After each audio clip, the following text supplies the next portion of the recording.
1, 2, 3, c'est parti!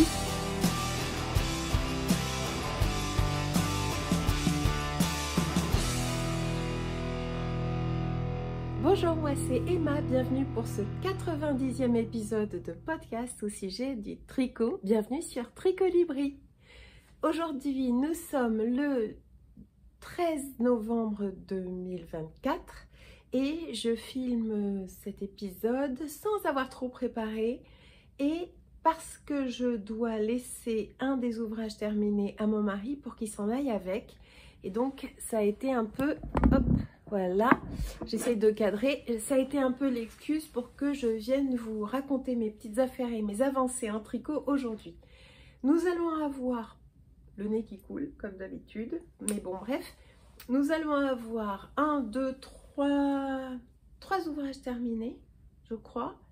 3 ouvrages terminés, un ouvrage à moitié terminé, plein en cours, j'ai plein de choses à vous raconter. À vrai dire, je n'ai pas tellement préparé, je vais me laisser filmer au fur et à mesure de ce que j'ai à vous raconter, au fil de l'eau, et puis on verra bien ce que ça donne. Pour commencer, je tiens à vous remercier de tout cœur pour tous les très gentils commentaires que j'ai reçus suite à mes 2 épisodes, enfin il y avait une partie 1, une partie 2, puis j'ai fait un épisode de questions-réponses. Je répondais à vos questions au fil de l'eau en tricotant ensemble et c'est fou comme cette édition spéciale comme elle a eu ce qu'elle a eu comme succès. Je m'y attendais pas du tout. Les commentaires que j'ai reçus ont tous été très bienveillants et encourageants. Pourtant j'exprimais aussi un avis très personnel qui pouvait ne pas être partagé par tout un chacun. Et la qualité de nos échanges, pour moi, c'est tout ce qui fait la raison d'être de ce podcast. C'est vraiment agréable de voir qu'on peut exprimer chacun ses préférences dans la bienveillance et la compréhension. Donc, merci beaucoup pour tout ça. Je remercie aussi de tout cœur les personnes qui m'offrent un café ou un jerrycan de café même de temps en temps. Vous aurez en lien dans la barre d'infos un lien vers la plateforme Ko-fi qui permet d'offrir un café aux personnes qui produisent un contenu qu'on apprécie. Et c'est un moyen de montrer son enthousiasme. En tout cas, j'en reviens pas de voir qu'épisode après épisode, certaines continuent à venir me témoigner leur enthousiasme grâce à un petit café qui finalement abreuve et alimente la chaîne, puisque grâce à ces témoignages d'affection, moi je peux continuer à acheter des livres ou du matériel, de la laine ou des ouvrages ou des choses qui me plaisent ou qui me plaisent moins, mais en tout cas grâce à ça j'ai pas peur de tester des choses et de pouvoir ensuite venir vous en parler. Voilà pour le blabla. Pour commencer, j'avais un ouvrage en cours la dernière fois qui est maintenant terminé. C'est ce que je tricotais quand on a discuté ensemble à bâton rompu, qu'on a tricoté ensemble la dernière fois. C'est encore une de ces écharpes au kilomètre. D'ailleurs, j'hésitais à ouvrir une page Ravelry avec ce patron comme patron gratuit. Dites-moi si ça vous intéresse, pour que en fait on ait un lieu où on puisse tous partager les photos de ce qu'on a fabriqué en termes d'écharpe au kilomètre, avec à chaque fois les numéros d'aiguille, les laines, les couleurs, voir ce que ça donne. Je vais peut-être profiter de ces... Oui, parce que j'ai encore le corset, hein, ça se voit pas, mais j'ai encore mon corset là, il est bien là, hein. Donc je suis encore en arrêt maladie et ça serait bien que j'en profite pour regarder un peu comment on peut distribuer un patron gratuit sur Ravelry, histoire d'avoir ensuite un référencement pour vous. Je vais regarder si c'est pas trop compliqué, mais enfin bref, voilà la très chaude écharpe pour mon mari Guillaume 7 astres, qui part encore à la chasse là dans les jours qui viennent. Ça s'est énormément rafraîchi. Il faisait 7 degrés à Bordeaux ce matin et donc il a dit ouais, ça serait bien quand même que tu filmes un épisode comme ça, moi je peux récupérer mon écharpe et l'emporter avec moi ce week-end. Donc voilà, elle est est terminée. Pour la fabriquer, j'ai monté 160 mailles sur des aiguilles de 4 et j'ai tenu en double, ensemble, un fil de ce cône de laine British, la British 4-ply, que j'avais rapporté d'Angleterre à mon précédent séjour là-bas. Et donc ce coloris, c'est le coloris kaki nep, parce que voyez-vous, c'est un peu à la luminosité. En fait, je suis en face de la fenêtre, je fais de mon mieux, mais voilà. Donc là, vous avez la British 4-ply qui est une laine très très très fine, mais qui gonfle au blocage.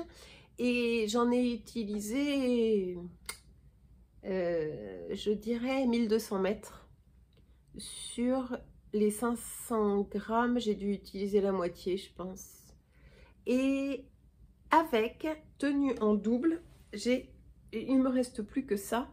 Donc pour mon rabat, j'ai gardé un tout petit peu de fil et c'est du mohair et soie de chez Knitting for Olive. Et donc je vous le redis parce qu'on me l'a demandé plein de fois. Il y en a qui n'écoutent pas bien. On m'a dit, mais qu'est-ce que tu as utilisé comme fil? Mais je l'ai dit, Alors je recadre un peu. Le mohair et soie qui s'appelle le Soft Silk Mohair de Knitting for Olive. À l'endroit, ce sera mieux, Emma. Knitting for Olive. Et moi, j'avais pris le coloris Dusty Olive et donc j'ai utilisé 6 pelotes. J'en avais 6 dans mon stash et j'ai décidé d'aller au bout de mes 6 pelotes en suivant mon cône. Alors, ça donne un résultat vachement sympa. Tiens, je vais vous montrer aussi l'étiquette Yarn to Cone de chez Woolly Knit.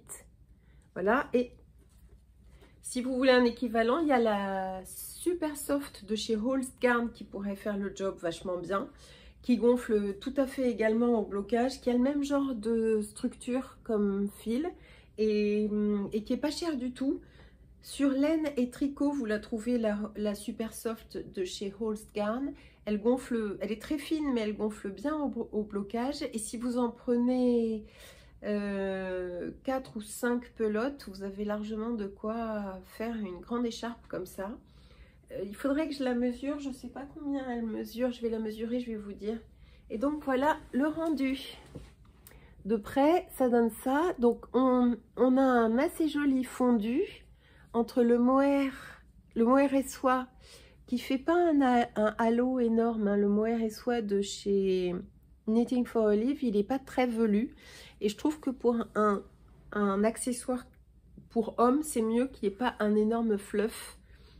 Parce que, bon, ben quand même, ça fait très Anne Sinclair dans ses grands moments où elle avait tout le temps des pulls vachement fluffy. Là, c'est quand même assez masculin et ça tient hyper chaud. Le plus drôle, c'est que donc on tricote 160 mailles en tube sans s'arrêter, hein, au kilomètre. Vous pouvez aller voir la précédente vidéo où je parle de choses et d'autres en tricotant sans réfléchir. Et le plus drôle, c'est qu'en fait, je rentre dedans et je peux faire une robe tube si je veux.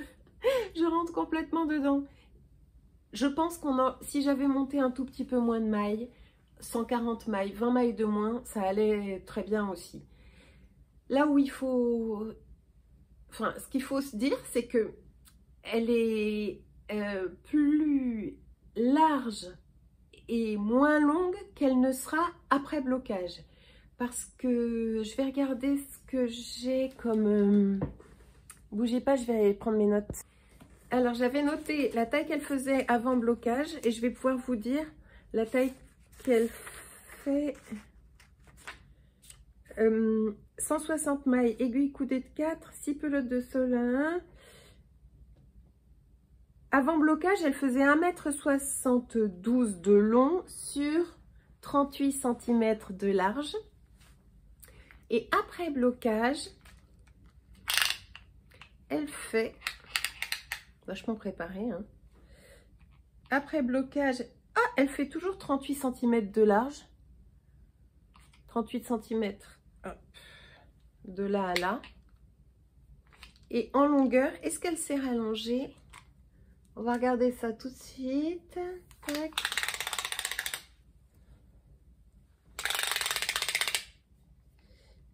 1,50 m. C'est précis, hein, on fait ça très précisément. 1,50 m, zut, plus 57 cm. Elle fait donc 2,07 m, disons 2,10 m. Et donc, elle a quand même pris... Elle a pris une quarantaine de centimètres au blocage en longueur. Donc, dites-vous que quand elle sera bloquée, une fois qu'elle aura été trempée et essorée, moi je les sors en machine à 1600 tours minute, elle va être plus longue que ce que vous avez initialement, une fois qu'elle est bloquée. Donc, on peut imaginer que quand on a tricoté toutes ces pelotes, on va gagner 30 à 40 cm en longueur après coup. Voilà. Moi, ce que j'aime, c'est pouvoir faire 2 fois le tour. Donc, c'est la deuxième. Et en fait, je me rends compte le soir quand, par exemple, j'ai plus de luminosité ou moins... enfin, plus de fatigue, je me rends compte que ça me manque d'avoir un de ces ouvrages sur mes aiguilles.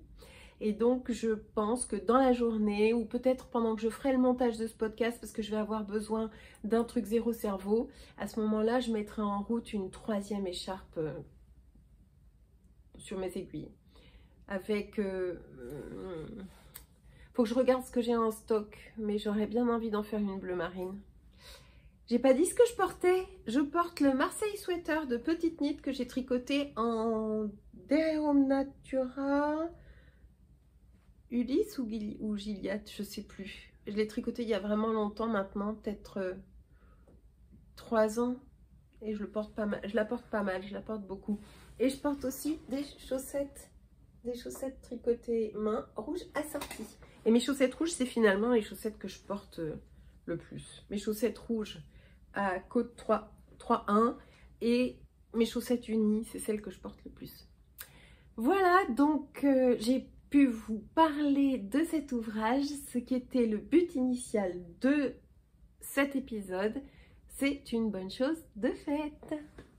Ensuite, notre second ouvrage terminé, c'est une paire de double toufles, de double toffler. Alors, j'explique. Voilà, c'est encore un cadeau pour Guillaume et ça sera son cadeau, enfin, un de ses cadeaux de Noël. Et regardez un peu, j'ai même poussé la perfection en cousant des semelles en cuir ou en daim que j'avais trouvé dans l'usine de Sandnes Garn à Stavanger, qui m'avait coûté une dizaine d'euros et que j'ai cousu sur la semelle parce que les précédentes que je lui avais faites, elles avaient été flinguées en usage sur la semelle. Donc là, on est pareil. Je vais vous parler de tout ça très en détail, mais commençons par le patron. Le patron, je l'avais déjà fait. Alors, je vous montre parce que j'ai aussi sorti les miennes. Moi, je m'étais fait des doubles toufles comme ça en Drops Daisy. C'est des pantoufles. Bon, elles sont pas... Elles marchent hein, au sol de la maison, donc elles sont pas nickel, mais ça peut se laver en machine. Ce sont des pantoufles doublées, feutrées. Alors, j'explique.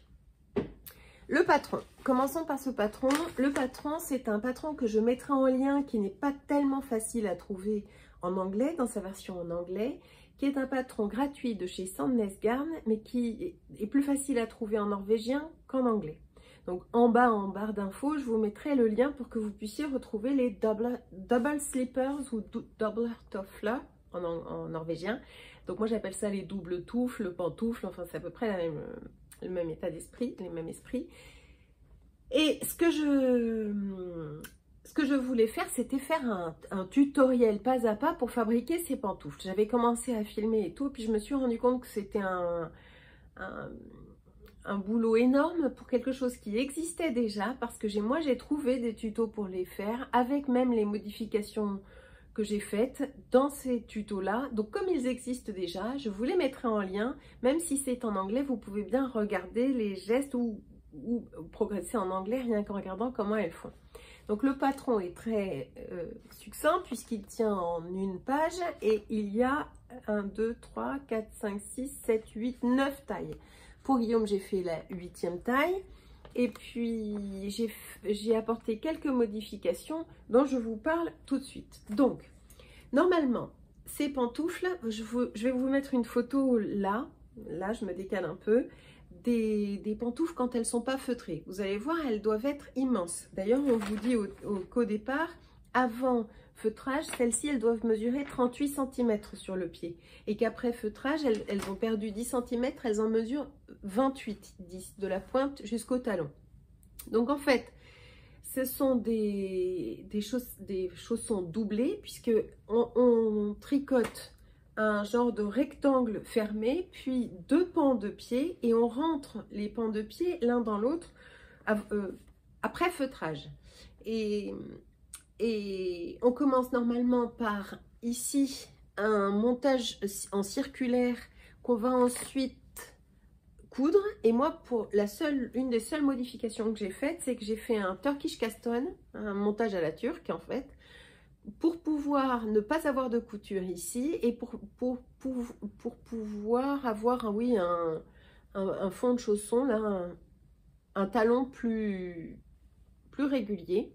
Et puis ensuite, il faut changer un petit peu les modifications quand vous faites un Turkish Caston plutôt qu'un montage en rond que vous allez plier ensuite, parce qu'il faut que vos 2 pieds soient alignés à l'inverse du Turkish Caston, puisque votre Turkish Caston il est là, et qu'ensuite votre pied il sera perpendiculaire à votre Turkish Caston.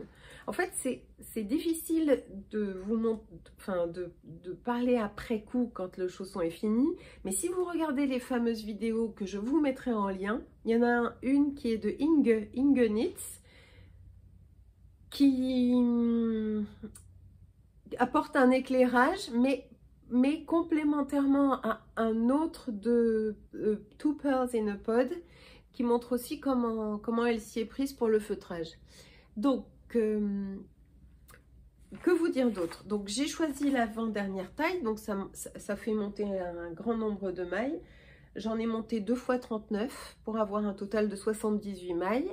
En tenant en double un reste de Bio Shetland, il me restait dans mon stock 2 écheveaux de Bio Shetland de chez BC Garn. La Bio Shetland, je l'avais utilisé pour faire ce pull là qui est je sais plus comment il s'appelle, je l'écris là en dessous.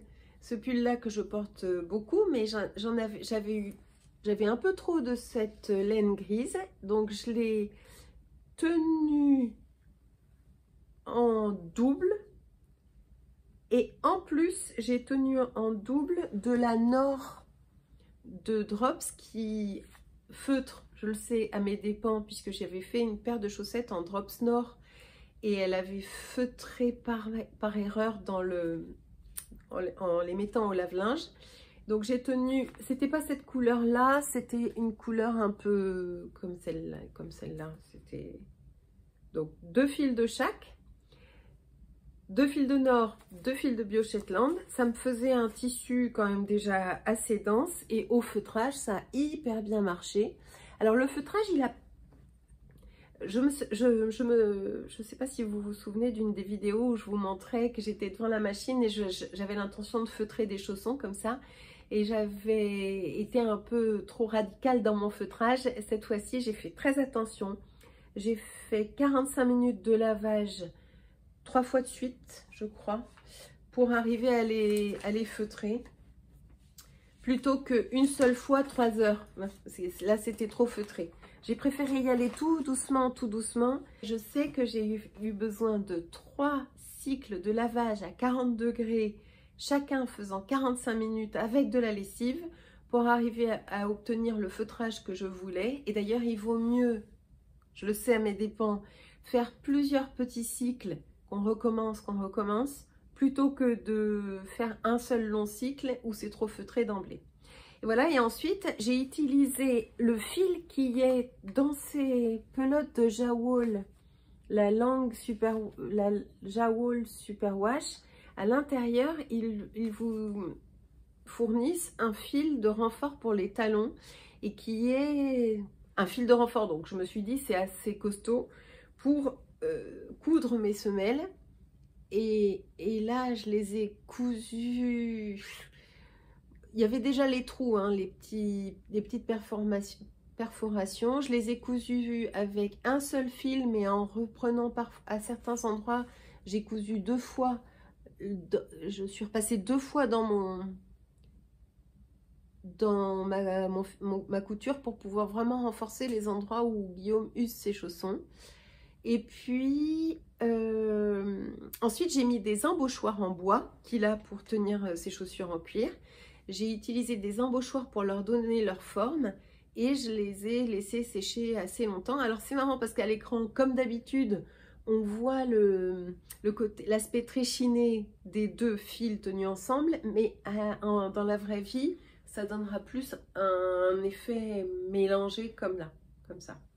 Donc, lui, il chausse du 42 et comme j'ai utilisé les embauchoirs de ses chaussures, je suis sûre que c'est à la bonne taille. J'ai vraiment hâte de les emballer pour pouvoir les lui offrir à Noël. Ben, Noël va arriver très très vite. Les chaussons que je lui avais fait sont complètement flingués. Il y en a même un qui est parti à la poubelle. Je ne sais pas pourquoi j'ai gardé l'autre, mais il va partir à la poubelle aussi. Et ce qui est génial, c'est que là, ils sont propres, hein, puisqu'ils ont été lavés 3 fois dans la machine avec de la lessive. Ils sont tout propres, tout beaux. Voilà pour le deuxième ouvrage terminé, les doubles touffles. Super sympa. Pour vous dire, j'ai fait la première une journée et la deuxième le jour d'après. En 2 jours, c'était fait. Voilà pour le deuxième ouvrage terminé.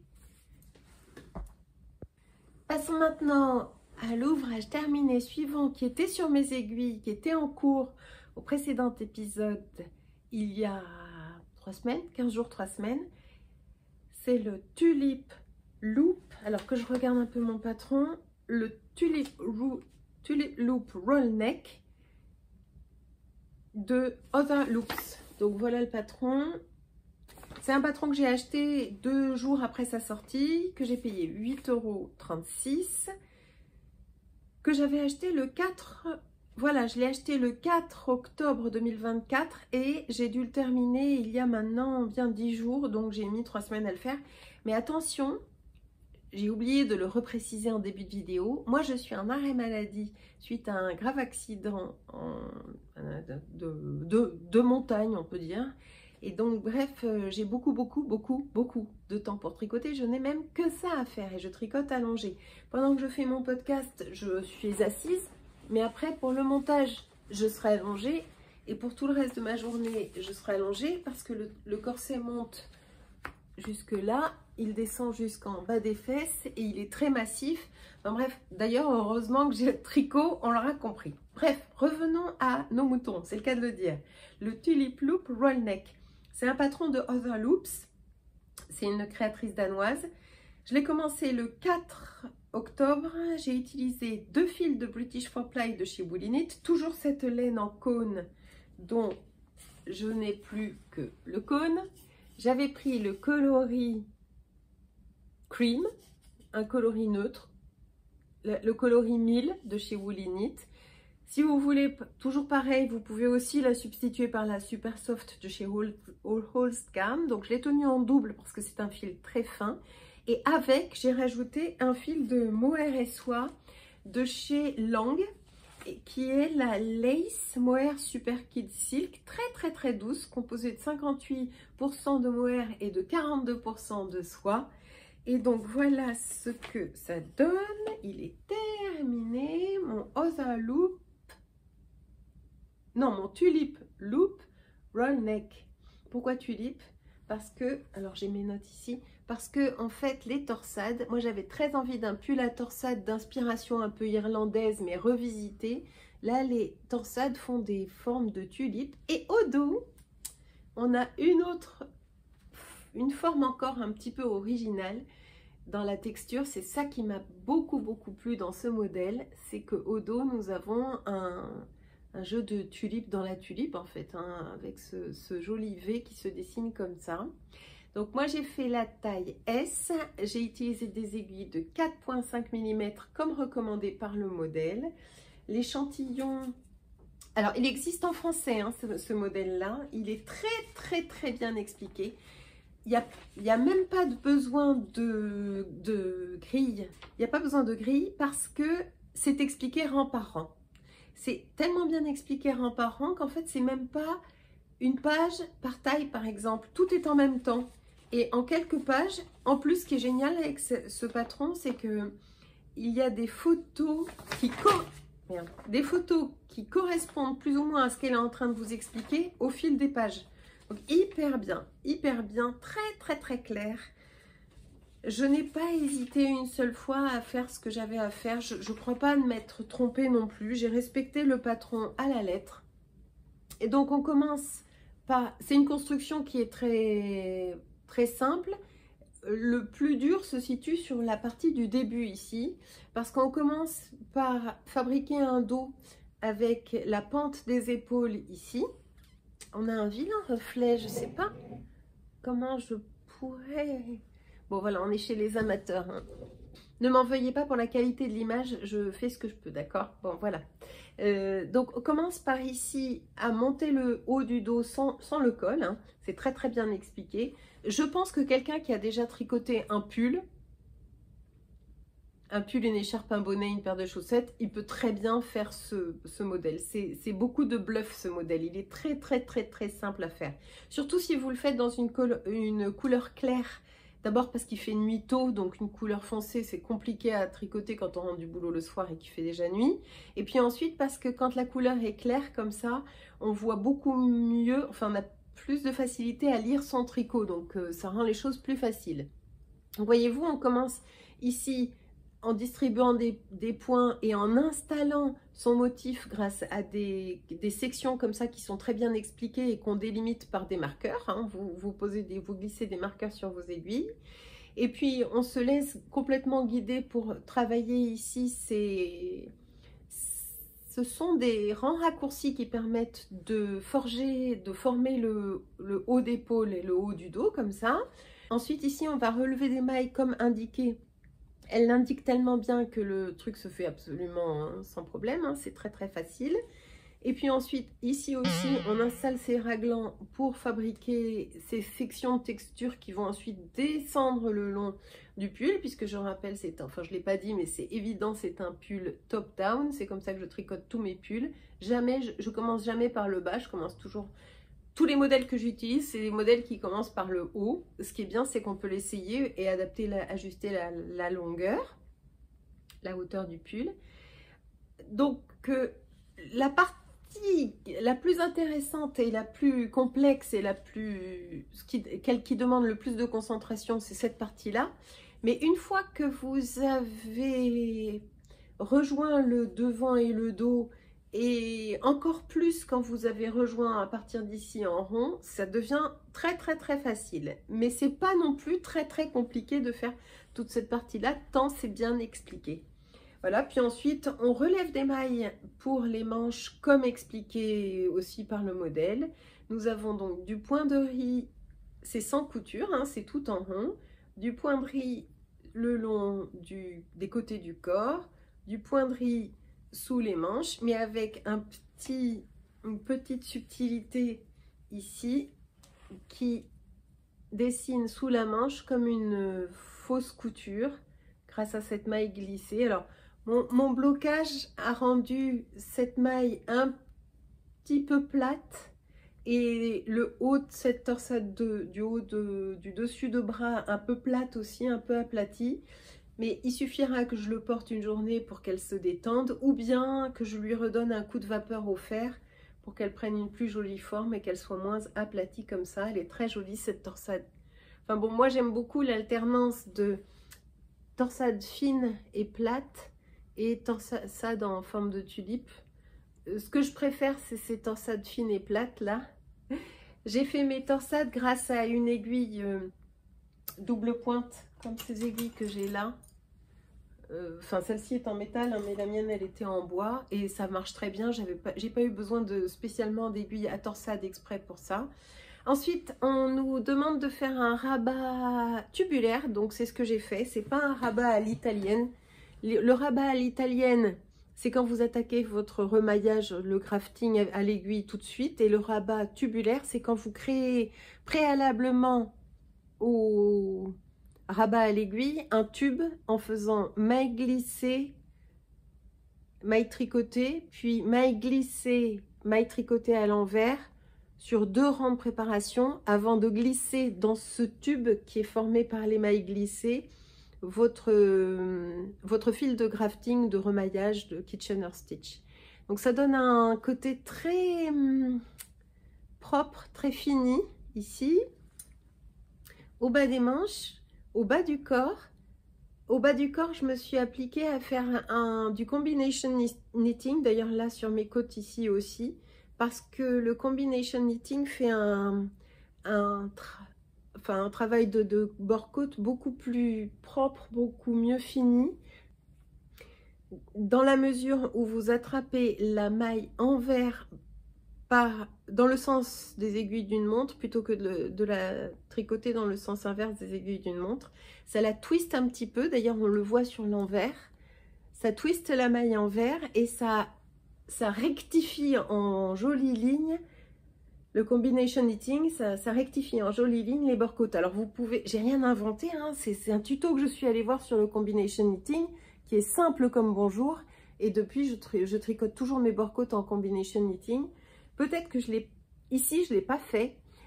Je ne l'ai pas fait parce que comme c'est un col roulé, je craignais d'avoir sur le côté visible sur le côté visible du col, je voulais pas avoir une impression de côte-torse. Je voulais garder une impression de côte-côte. Donc j'ai essayé de m'appliquer. Et c'est vrai que le blocage a fait des miracles parce que la fois où je vous l'ai montré la dernière fois, je trouvais que les côtes de mon col, elles n'étaient pas parfaites. Donc voilà pour le Tulip Loop Roll Neck de Other Loop, un vrai petit génie du design. On sent le professionnalisme, c'est un patron qui est très pro, qui en fait pas des tonnes, qui ne vous perd pas dans des milliers de pages. C'est simple, efficace, pratique, très efficace. Je pourrais dire que ça. J'ai tricoté la taille S, même si pour l'instant j'aurais préféré avoir une taille M parce que le corset prend beaucoup de place autour de mon corps. Mais je vais l'essayer, je vais vous montrer. Je l'essaye et je vous montre. Tada! Et voilà mon pull à torsade d'inspiration irlandaise que je voulais absolument avoir dans ma collection de pulls tricotés main. Il est fait, il est tout beau, il est tout chaud, il est tout doux. Alors, je vais prendre un peu de recul pour vous montrer ce que ça donne. Hop là. Pardon pour les bruits de... Hop. Voilà. Alors.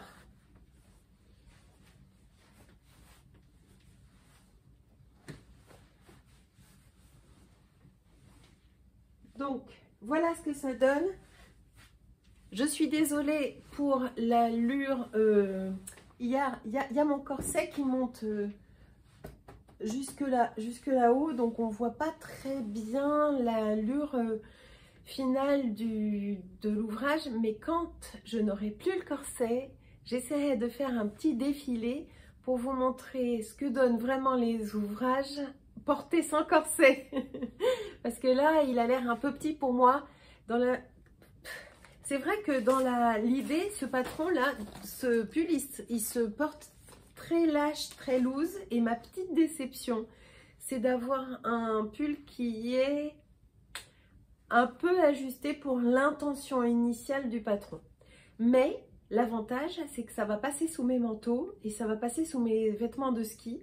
Et comme j'ai tout à fait l'intention de reprendre la montagne et le ski et d'utiliser ce magnifique pull en montagne, c'est vrai que si... Alors, est-ce qu'on est bien cadré? Là. Voilà, attends. Hop.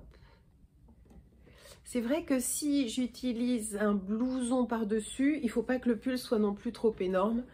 Mais j'ai respecté exactement le nombre de répétitions pour aboutir à ma taille. Moi, je fais un 38, une taille 38. Je mesure 1,70 m et j'ai une taille de vêtements normalement de 38 pour vous donner une idée.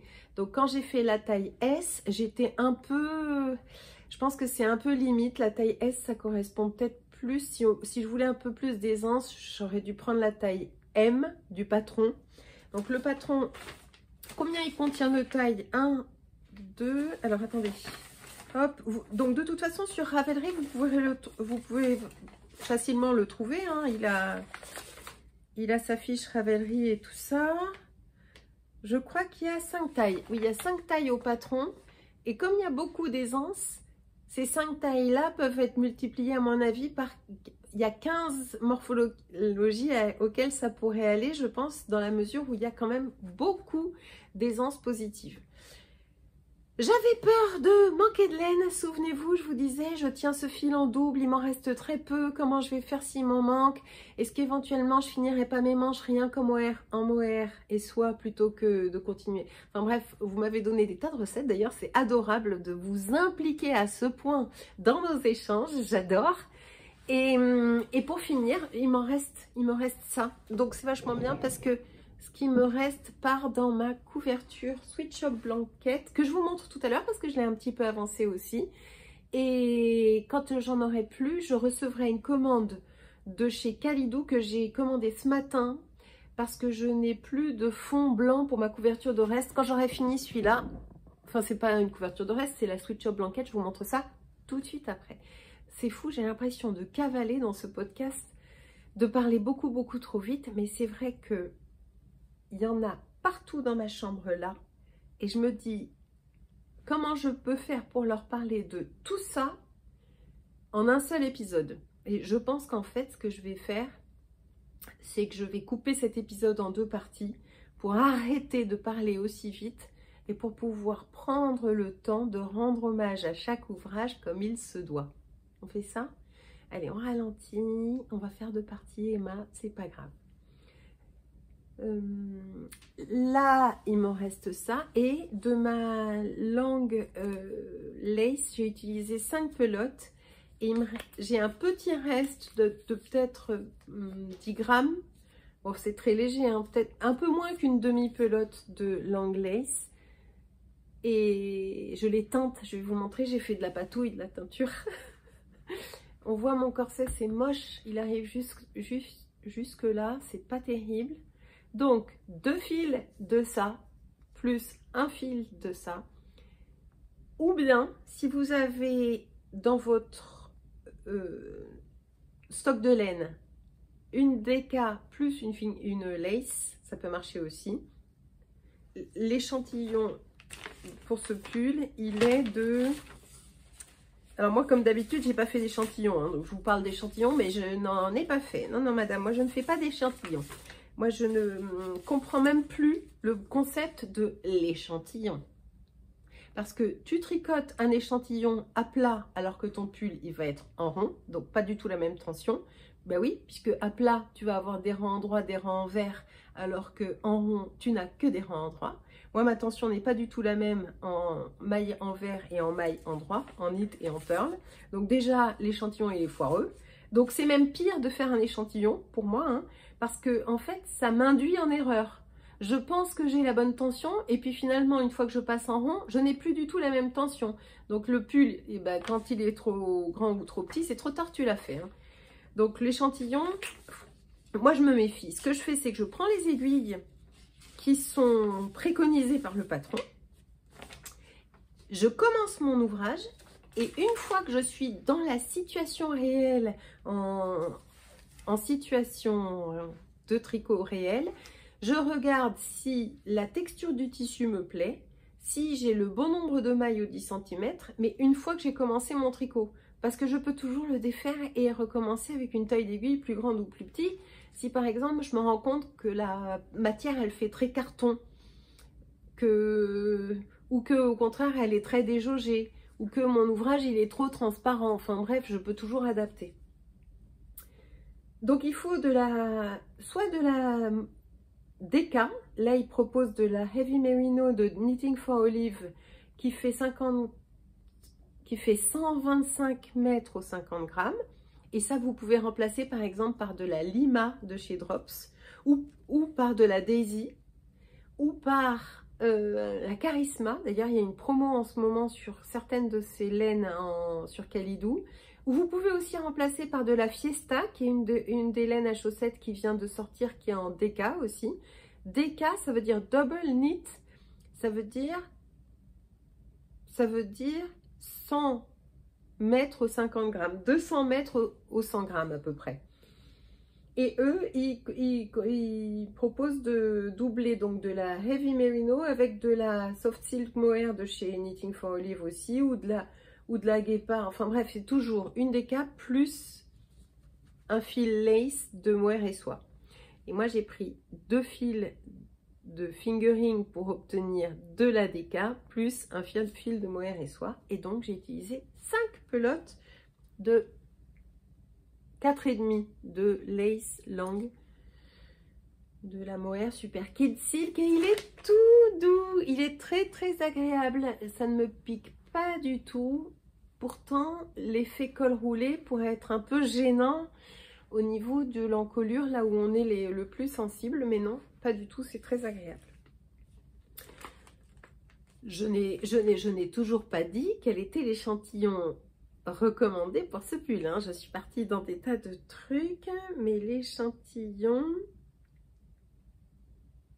il est de 18 mailles, avec des aiguilles 4,5 pour un échantillon de 10 après blocage. Voilà, voilà, c'est à peu près tout pour ce Tulip Loop Roll Neck de chez Other Loops. J'ai un autre ouvrage de chez Other Loop en cours que je vous montre dans les en cours puisque c'est en cours. Voilà pour le 1, 2, 3e ouvrage terminé. Ça tricote, hein. Ça tricote, ça tricote. Ouvrage terminé suivant, c'est encore une marinière, mais très différente de celle que je portais tout au début du podcast. Parce que, hop là, autant celle-ci fait très marinière revisitée à la mode petite knit et à la mode tout court, hein, puisqu'on en voit plein dans les rues de ces marinières un peu oversize, avec un peu moins de rayures que dans l'imagerie habituelle de la marinière. Moi, j'ai voulu au contraire respecter l'imagerie habituelle de la marinière.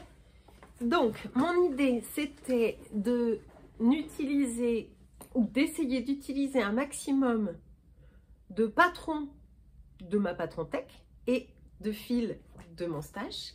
Et donc, comme j'ai ce livre depuis à peu près 1 an, qui est le livre Garde-robe de Marie-Christine Lévesque, qui a un podcast aussi, ou qui parle en tout cas en vidéo de ses ouvrages, et puis qui avait déjà fait un livre de chaussettes que j'aimais beaucoup.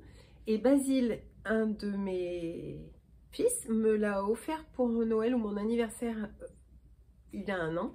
Et donc j'avais déjà fait ce gilet pour maman. Et donc, j'ai continué à utiliser ce livre en faisant cette marinière pour moi. Donc, elle a tous les codes de la marinière, hein, c'est-à-dire qu'elle a les couleurs, les coloris, les formes, les rayures de la marinière classique. Et pour utiliser ce que j'avais aussi dans mon stock de laine et rapporté de Norvège, ça, je l'avais rapporté. Je vous mets une image là ou là, tiens là. Je vous mets une image, je l'ai rapporté de Sandnessjön, à tout près de là où j'ai eu mon accident. J'étais allée visiter la plus petite boutique, je pense que c'est la plus petite boutique de laine au monde. Enfin, c'est ce qu'avait dit ma logeuse. Voilà. Elle m'avait dit, je te conseille d'aller voir Dortehaus Hus, qui est la nana, elle est infirmière, elle habite sur une île au fin fond de... Enfin, au début de l'océan Arctique, elle habite sur une île, elle est infirmière et elle a transformé son garage ou un 2e garage qu'elle a, comme ça, en boutique de laine. Alors, j'ai pas filmé, c'était pas propice c'est tellement intimiste et tout petit, c'est un truc de voisinage en fait. Je l'ai pas filmé, mais je vous montre une photo de Dortehaus Hus. Et donc, elle avait à peu près tout ce dont on peut rêver en termes de choix de couleurs et de matière, que des beaux trucs de Knitting for Olive, Guépard, Sandnessjön. Qu'est-ce qu'elle avait d'autre comme marque? Enfin, je pense qu'elle a aussi un site internet. Si elle a un site internet, je le mettrai en lien. Et j'avais rapporté de sa petite boutique, de quoi me faire une marinière. J'avais pris, en fait elle portait elle une marinière, une des dernières marinières conçues par Petite Knit, enfin bref, j'avais voulu copier mais finalement j'ai fait autrement et donc là j'ai utilisé la Pia Gynt en coloris tweedé comme ça, le coloris 2512 qui est une collab avec Petite Knit justement. Donc vous voyez, ah mais il y a ce reflet, je sais pas d'où ça vient ce reflet là, c'est chiant, pardon hein, mais bon, ça et le coloris bleu noir qui s'appelle aussi en collaboration avec Petite Knit, qui est un bleu marine très très saturé.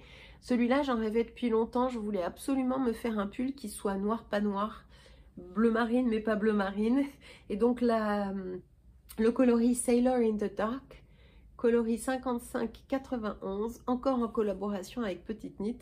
Et voilà ce que l'alliance de ça plus ça donne. Tada! La voilà terminée ma marinière. Et je suis très très contente d'avoir utilisé un patron que j'avais et des laines que j'avais sans avoir à recommander ou à racheter de patron. Non pas que j'ai pas envie d'acheter des patrons, c'est plus que j'ai envie d'utiliser ce que j'ai de beau et qui a été choisi initialement, qui n'est pas arrivé chez moi par hasard, qui est arrivé chez moi parce que j'allais y trouver une utilité, un usage, un amusement. Et donc, je suis ravie d'avoir utilisé ce que j'avais sous la main. Et voilà pour la petite marinière. Alors, la marinière, elle se commence... Alors, ce qui est marrant, c'est que... Ce qui est génial, c'est que j'ai une de mes plus vieilles copines qui s'est mise au tricot, Clémence. Clémence, si tu passes par là, j'adore que tu te sois mise au tricot, qu'on puisse parler tricot ensemble. Ça nous rapproche encore plus. On avait déjà beaucoup de proximité, mais le fait qu'elle se soit mise au tricot et qu'on puisse échanger là-dessus, en plus, c'est génial, c'est génial. C'est ce que je vous souhaite de mieux, c'est d'avoir une copine depuis longue date qui tricote aussi. C'est génial. Et donc, elle a commencé sur la marinière en même temps que moi. Donc, on l'a fait en mini-cale toutes les deux. Et là, c'est pareil, c'est-à-dire que le plus dur, c'est le début, c'est la mise en place. Donc, on a la formation du dos. Donc, bien sûr, c'est un top-down.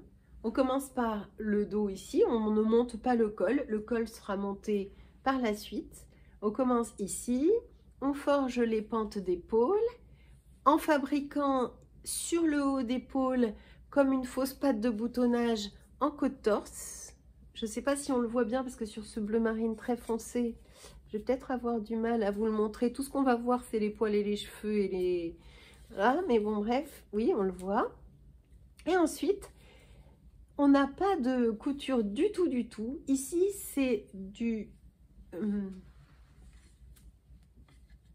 c'est des manches en contigu.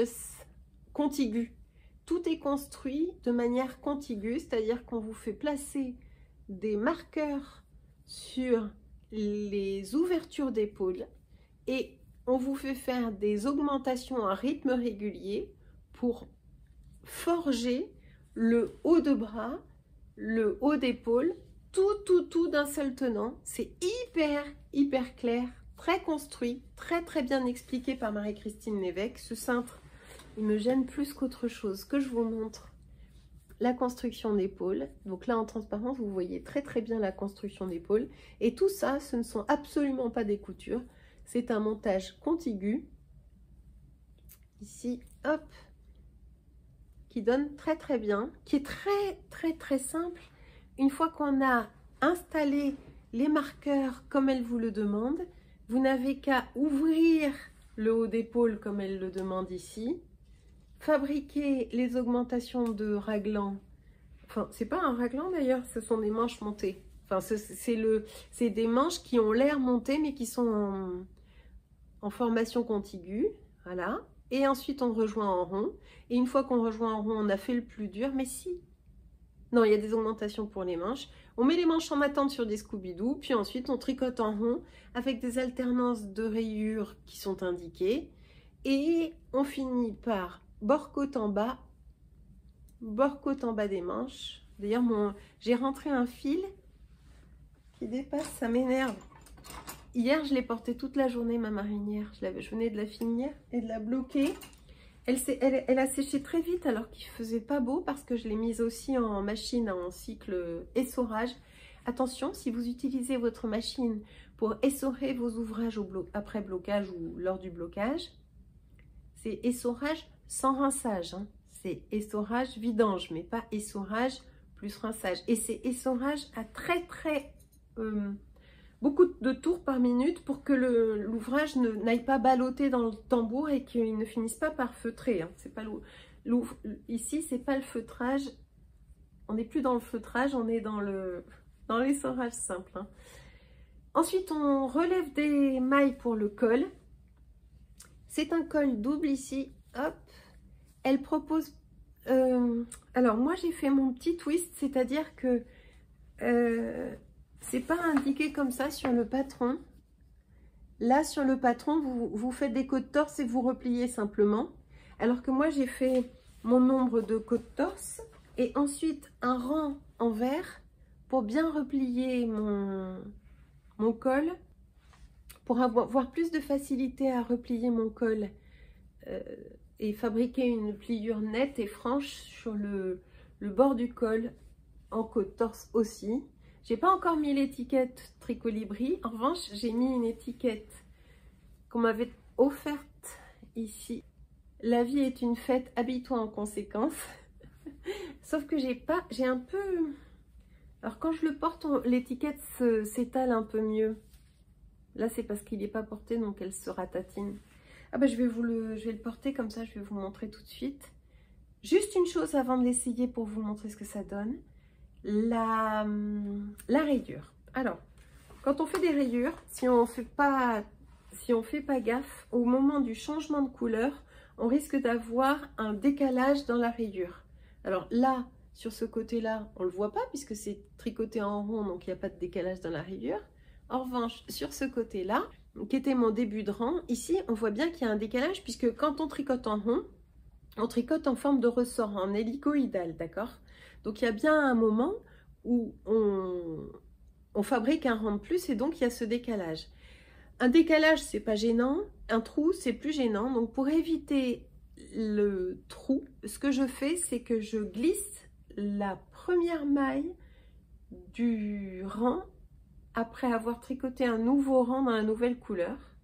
Et aussi, ce que j'ai fait, c'est que j'ai coupé mes fils quand j'étais sur j'ai coupé mes fils blancs, mais je n'ai pas coupé mes fils noirs parce que alors où est-ce que je peux vous montrer? Oui, là, je n'ai pas coupé mes fils noirs parce que comme il y a très peu de rangs de blanc, on peut enjamber le blanc avec le fil noir. En revanche, j'ai coupé mon fil blanc à chaque fois, quitte à le tisser avec. Là, il est juste tissé, d'ailleurs je vais pouvoir tous les couper puisque j'ai fait mon blocage, ils bougeront plus. Je les ai tissés dans mon tricot pour pas avoir à les rentrer par la suite. Mais bref, ce que je voulais dire, c'est que comme il y a une longue enjambée de fil à faire sur ma rayure plus épaisse, ma rayure bleu marine, ce que j'ai fait, c'est que j'ai coupé systématiquement tout mon fil blanc.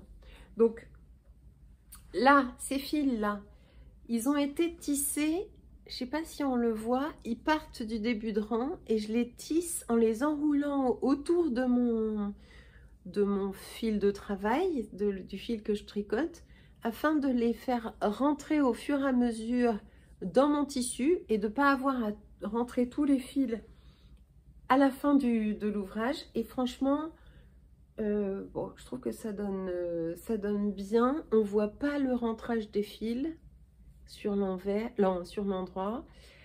Ensuite, j'ai eu quand même des déboires au niveau de ma taille et je crois que c'est dû à ma tension. Alors, j'ai pris des notes, que je vous en parle un peu mieux. La marinière croisière, elle s'appelle croisière, j'ai oublié de vous le dire.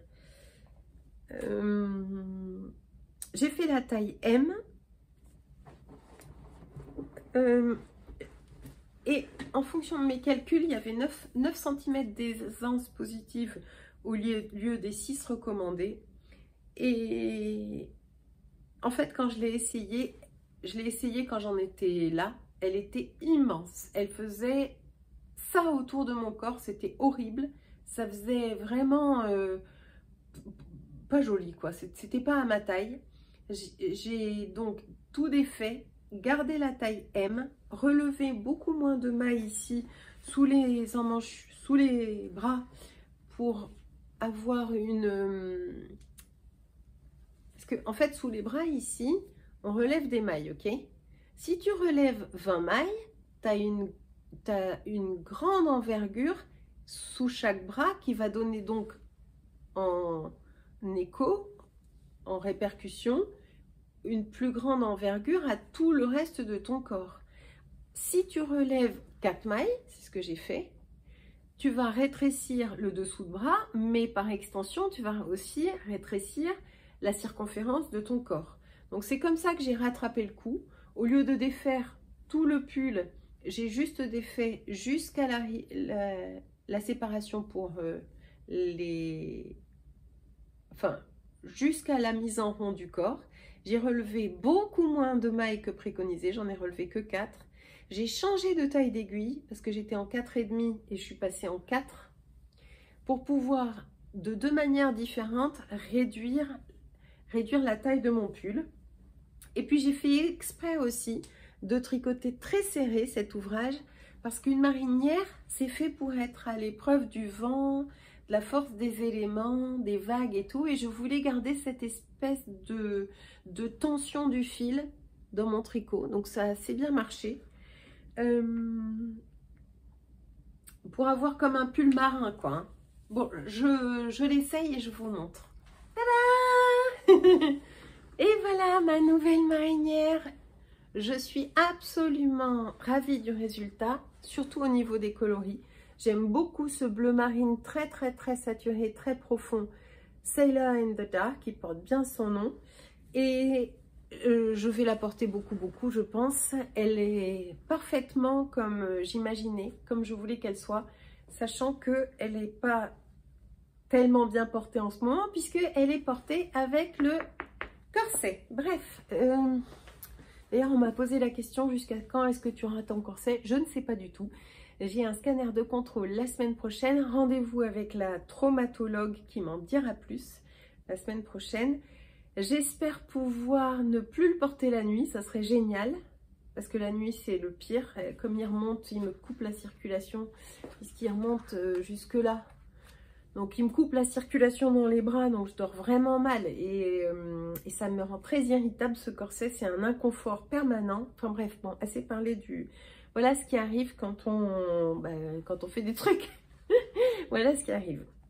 Et la semaine prochaine, j'en saurai plus. Pour finir, ce que j'aimerais quand même, c'est en être débarrassé la nuit, le porter que pour la journée, et j'aimerais beaucoup reprendre le travail début janvier 2025. Ça serait super parce que le tricot c'est bien, mais au bout d'un moment,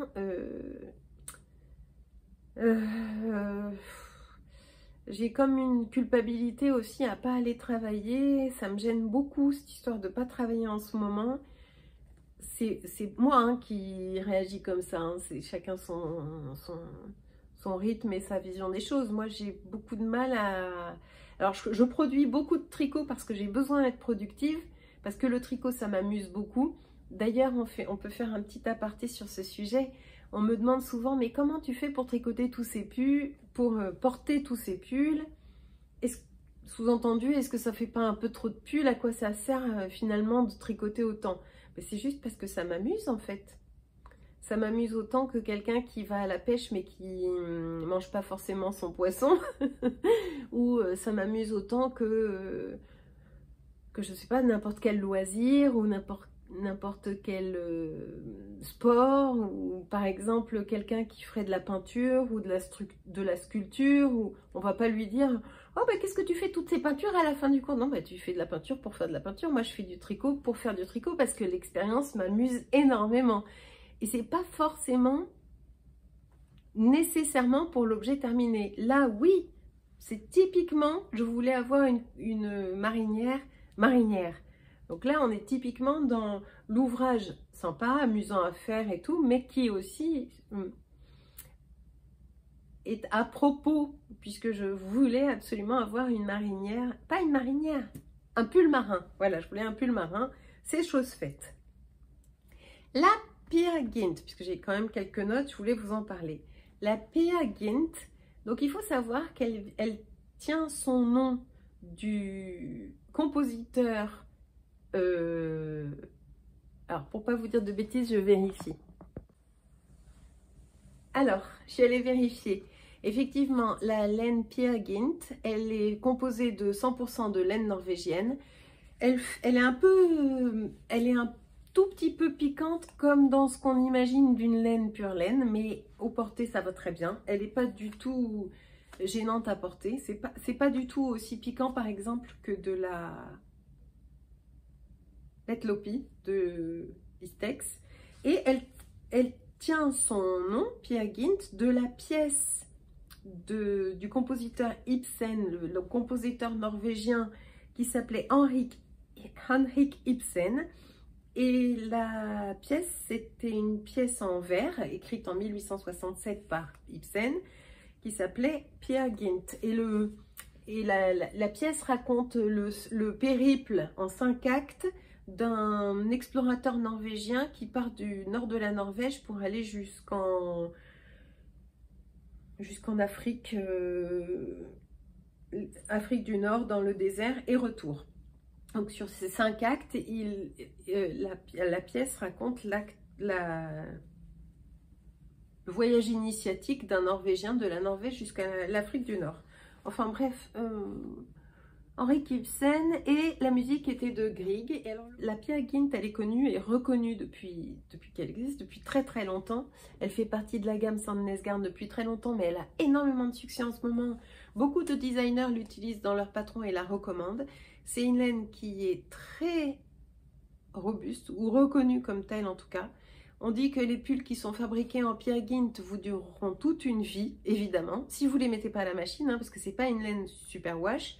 C'est une laine qui est conçue à partir des moutons norvégiens. Il faut éviter d'utiliser un filet de lavage Avoid Wash Bag, et il faut éviter d'utiliser de l'assouplissant, mais on peut utiliser de la lessive.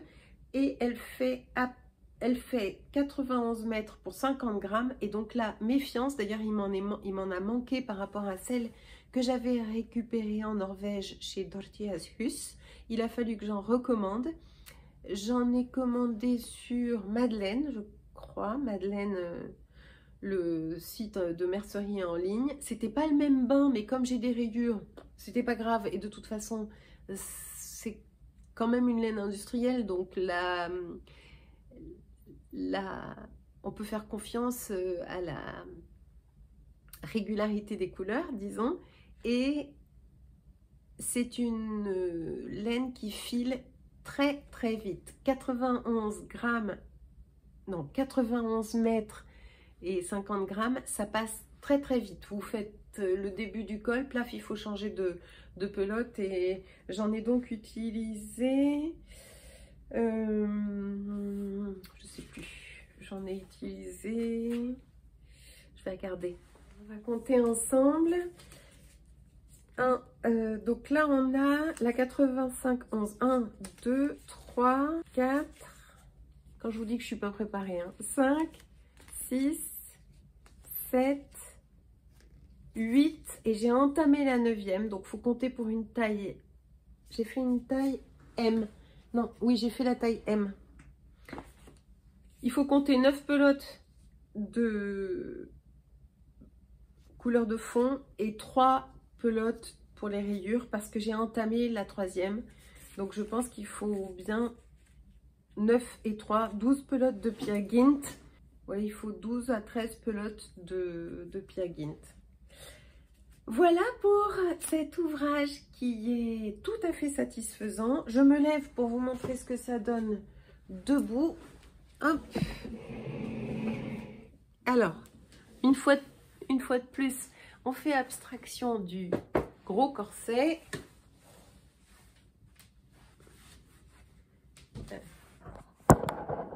Voilà.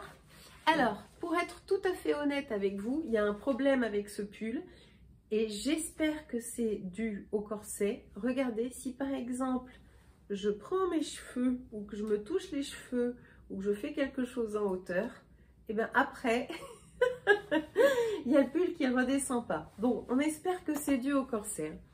Ce que je voulais vous dire aussi, c'est qu'il y a deux façons de faire les manches pour ce pull.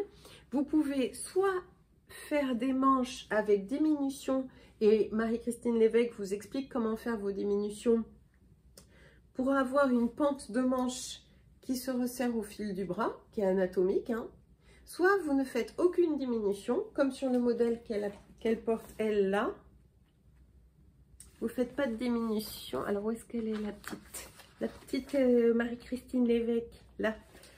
Là, elle a fait le même format de manche que moi, c'est-à-dire pas de diminution. Et des diminutions sévères juste avant de passer au bord-côte du col. J'ai fait un rabat à l'italienne ici, ici, et voilà. Ah, c'est crevant. Qu'est-ce que j'ai terminé d'autre? Oui, j'ai un autre ouvrage terminé, pas terminé, à moitié terminé. Je vous montre tout de suite. Oui, en faisant la petite pause pour aller chercher l'ouvrage suivant, je me suis rendu compte qu'on ne voyait pas bien mon petit bouquet. Alors, mon petit bouquet, là, il vient d'une petite fleuriste en bas de la maison qui fait des bouquets de fleurs séchées absolument adorables. J'ai pris ça pour le podcast. Je trouvais que ça allait bien dans le cadre. Et comme on ne le voyait pas, changement de cadre, je l'ai replacé. Dernier ouvrage terminé parce qu'ensuite on passera donc aux encours. Là. Et c'est une chaussette que j'ai faite, qui était en cours je crois la dernière fois. Et qui était un de mes tests, un de mes seuls tests. Moi je n'aime pas trop les tests, je n'aime pas du tout les tests en fait. J'aime bien quand les ouvrages ont été fabriqués et approuvés par d'autres avant de me lancer dedans, mais cette fois-ci j'avais très envie de travailler main dans la main avec ma petite Marie qui a le podcast Les Aiguilles de Marie et qui a voulu inventer une chaussette pour rendre hommage à sa sœur qui fait beaucoup de couture et qui s'appelle donc les Lulu Socks parce que sa sœur s'appelle Lucie et qui reprend tous les codes de la couturière acharnée. Donc j'ai voulu tester pour travailler main dans la main avec Marie, mais en fait moi je suis pas du tout bonne pour les tests, ça me stresse énormément, je ne fais pas les bons choix et là c'est foireux parce que j'ai pris une taille de chaussette 56 mailles, il y avait 56, 64, 72, j'ai pris la taille 56 mailles en me disant mais si ça ira et en fait elles sont trop petites et donc je tarde à faire la seconde parce que je sais qu'elle n'est pas pour moi. J'offrirai ces chaussettes à une de mes petites sœurs qui a une cheville et une taille de pied inférieure à la mienne, mais bon voilà, bref ça donne ça. Et en creux nous avons les codes de la couturière. On commence par le haut. Et ce qui est marrant, c'est qu'on a ce bord-côte totalement original et néanmoins élastique qui change énormément du bord-côte 1-1 classique, qui est bien construit et surtout très très bien expliqué pour un premier patron chapeau. Ensuite ici, on a un des motifs de la machine à coudre que je reconnais, quelques rayures très bien expliquées, un talon renforcé à gousset en contrastant, pareil, je trouve très bien expliqué, des diminutions pour le gousset et puis ce travail de jacquard sur le pied, ce qui change un petit peu avant de se fondre en fait dans la pointe en contrastant. Les autres, on était 2 par taille sur le test, je crois qu'on était 6. Elles ont choisi les autres des très jolies couleurs, notamment une des testeuses qui a utilisé des couleurs d'Halloween puisque c'était dans le thème. Donc il faut que je me mette à faire la deuxième absolument puisque c'est un cadeau de Noël, donc je vais devoir faire la deuxième pour pouvoir l'offrir. Mais non seulement je suis atteinte du syndrome de la deuxième chaussette, puisqu'on a eu la découverte, on est toujours contente de tricoter la première, mais en plus comme c'est pas pour moi, j'ai encore plus de mal à m'y mettre. Mais on peut dire que pendant le montage de ce podcast, je pourrais, plutôt que de commencer quelque chose de nouveau, commencer la deuxième chaussette de ça pour l'impacter et l'offrir à une de mes sœurs. Donc bravo à Marie, n'hésitez pas à aller soutenir Marie en allant vous offrir son patron. C'est très bien expliqué et on a très envie de lui donner ce coup de pouce initial pour sa petite activité parallèle. C'est pas du tout son travail essentiel, mais elle fait ça très bien. Elle a 1000 idées à la minute, elle va nous pondre un nouveau patron de chaussettes, cette fois-ci en dentelle et structure. Et j'ai dit non, je ne fais pas de test, trop stressant pour moi. En fait, c'est marrant parce que l'idée de tester, ça peut être très excitant et exaltant de te dire je suis au début d'un patron avant même que d'autres le découvrent et à la naissance du truc. Et moi, c'est l'inverse. En fait, ça me tétanise complètement. Donc voilà pour les Lulu Socks de Marie, les aiguilles de Marie Godino. Je le mettrai aussi en lien en barre d'infos de ce podcast. Je vais m'arrêter là pour les ouvrages terminés et je vais faire une deuxième partie pour les ouvrages en cours. Et donc je vous dis à tout de suite, ne manquez pas la deuxième partie. À tout de suite sur Tricolibri.